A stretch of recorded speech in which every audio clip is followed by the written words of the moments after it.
Assalamu alaikum dear students, welcome to our YouTube channel Institute of Dental Sciences। Dear students, हमारा जो आज का lecture है वो है क्लिनिकल एग्ज़ामिनेशन पर।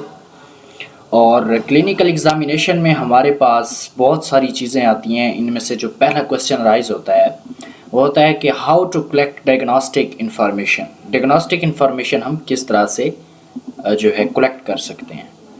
तो लेक्चर स्टार्ट करने से पहले अगर आप हमारे चैनल पर नए हैं तो जल्दी से हमारे चैनल को सब्सक्राइब करें, साथ ही बेल के आइकन को प्रेस करें ताकि हमारा आने वाला हर लेक्चर आप तक बआसानी पहुंच सके। डियर स्टूडेंट्स, हमारे पास डायग्नोस्टिक इंफॉर्मेशन को कलेक्ट करने के तीन जो है मेन पॉइंट्स आते हैं।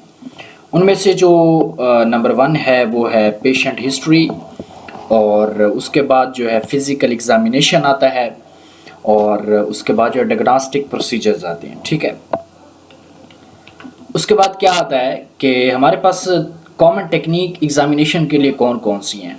और हमारा जो आज का मेन टॉपिक है वो यही है कि एग्ज़ामिनेशन के लिए कौन कौन सी कॉमन टेक्निक्स इस्तेमाल की जाती हैं। इसमें हमारे पास जो पहले नंबर पे आता है वो होता है इंस्पेक्शन, दूसरे नंबर पे आता है पल्पेशन, परकशन, प्रॉबिंग, ऑल्फैक्शन और एस्पायरेशन।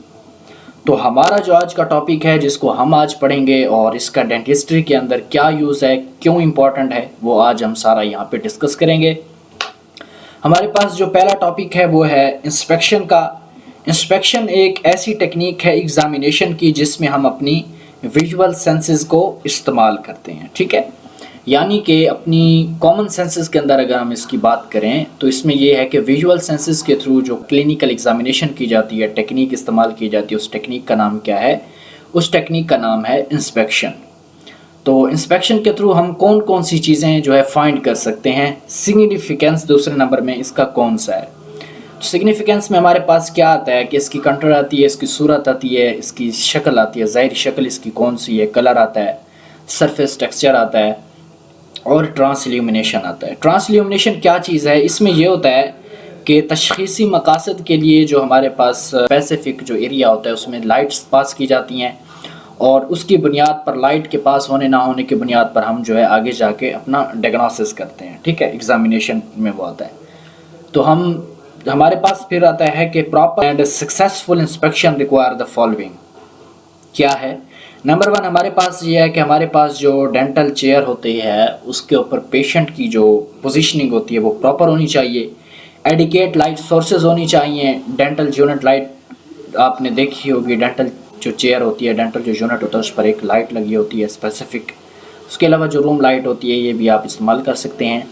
और जो हमारे पास स्पेसिफिक एरिया होता है उसको हमने ड्राई करना होता है कंप्रेस्ड एयर के थ्रू, सक्शन टिप के थ्रू, या फिर कॉटन हमारे पास, या गाज या पीसेस, इनमें से कोई चीज़ भी आपके पास अवेलेबल हो। ठीक है, उसके बाद हमारे पास आता है retraction. Retraction could be done by the plastic retractors, mirror top, wooden tongue depressor और इवन द एग्जामिनर फिंगर्स। तो हमने जो पॉइंट पढ़े उसमें से पहला पॉइंट आ गया कि पहला पॉइंट है कंटर का, उसकी सूरत का क्या है। Contour is not a diagnostic by itself because many different diseases produce similar changes in contour। कंटर की अगर हम बात करें तो बजाते खुद ये जो है कोई एक डायग्नोस्टिक नहीं है, एक डायग्नोस्टिक प्रोसीजर में नहीं आती, क्योंकि बहुत सारी ऐसी डिजीज़ होती हैं जो सिमिलर चेंजेस प्रोड्यूस कर रही होती हैं। ठीक है, लेकिन इसका फ़ायदा ये है कि हम इसको क्यों लेते हैं, इसमें यह होता है कि हमारे पास कहीं ना कहीं हम थोड़ी बहुत इसमें नोटिसिंग कर लेते हैं, जो तब्दीली हो रही होती है, जो अल्ट्रेशन आ रही होते हैं, हम उसको नोट कर लेते हैं। ठीक है, फिर उसके बाद हमारे पास आता है कलर।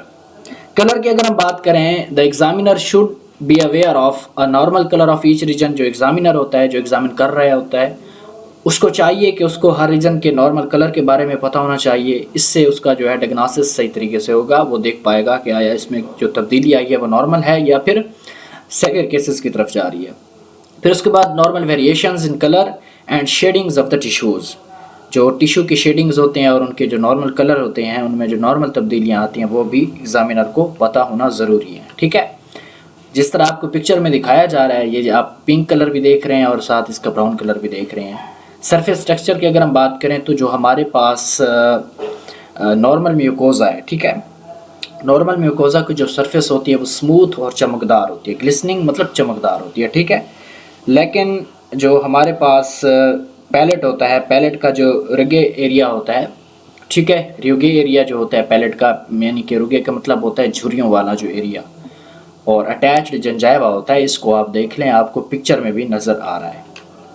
फिर उसके बाद आता है सरफेस ऑफ अ पैथोलॉजिक मास में भी, जो सरफेस, जिस सरफेस के ऊपर पैथोलॉजिक मास आ जाए वो किस तरह होगी, वो स्मूथ होगी, पेपिलोमेशियस होगी, सॉरी अल्सरेटेड होगी और नेक्रोटिक होगी। जिस तरह आपको पिक्चर्स में नज़र आ रहा है, ये आप पैलेट की तरफ देख लें, ये आपको अजीब किस्म की जो है वो स्ट्रक्चर नज़र आ रही है, यहाँ पे आप देख लें तो ये आपको नज़र आ रहा है। ठीक है।